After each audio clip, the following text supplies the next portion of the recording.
we've reached our fifth W, what? More precisely, what are you going to talk about? What are you going to create in your Twitter marketing efforts? And what should your approach be? And we're going to cover this in two stages. First, strategy, and then structure. From the start, remember that your role is to entertain and to share headlines. Don't be a salesman, be a storyteller. So what you must do is, in your own unique style, document the journey.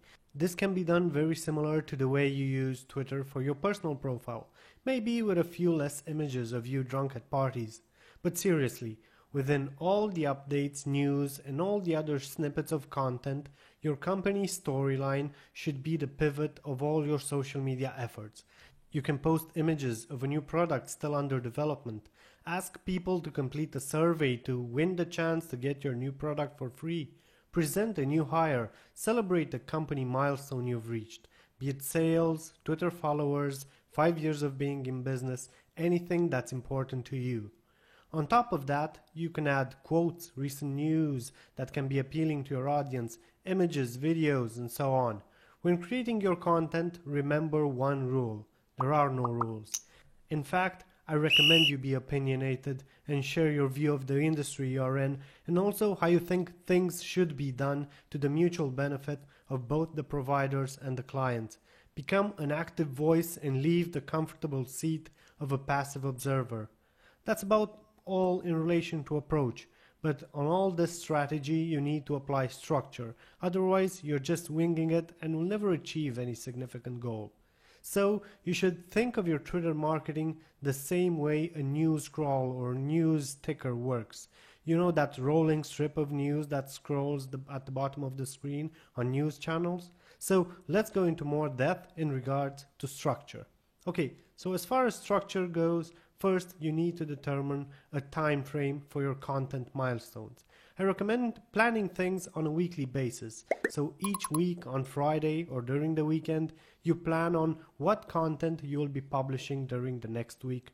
Things like number of daily tweets, how many people you will reply to, what company updates, new product launches, industry-specific news that you discovered, and so on.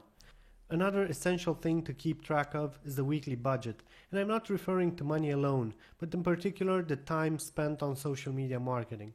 So if you do things yourself, set the hours you'll be spending on Twitter to create and publish content, or the budget you have if you're outsourcing the work to a freelancer or a marketing agency. Now that you know how much time you'll allocate, let's discuss what exactly you'll be publishing.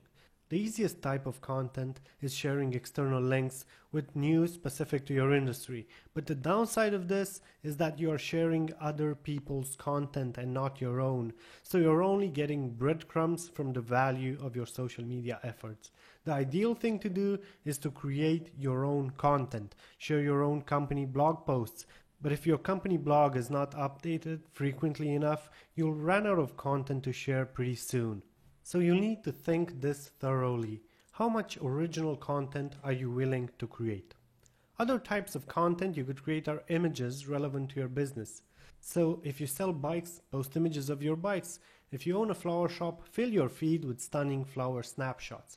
You can also make images from quotes by using an iOS app called Notography or by doing some basic Photoshop editing, but I'll go into more detail on how to do this in the hands-on section of the course. Now that you know how much time you'll allocate, what you will be publishing, it's time to think of the frequency, and the key concept in your mind should be consistency, because you will get far more value from 2 updates a day over 2 weeks rather than 20 updates a day and then being completely silent for the next 2 weeks. Also, the visibility of your content will be drastically reduced as well if you post from time to time rather than on a constant basis. So remember that even if you don't have a lot of content, try to publish it on a constant basis without having long periods of absence. One last thing you should remember and keep in mind when you will be creating content. Twitter is not a publishing platform where you just push your offers. It's a conversation. It's where you inform and help people out if you can. If you fail to comprehend this, you will fail to see any significant results with Twitter as well. So please don't be that person who automated 10 tweets a day with his latest offers where all you do is sell something. That's not what Twitter is about.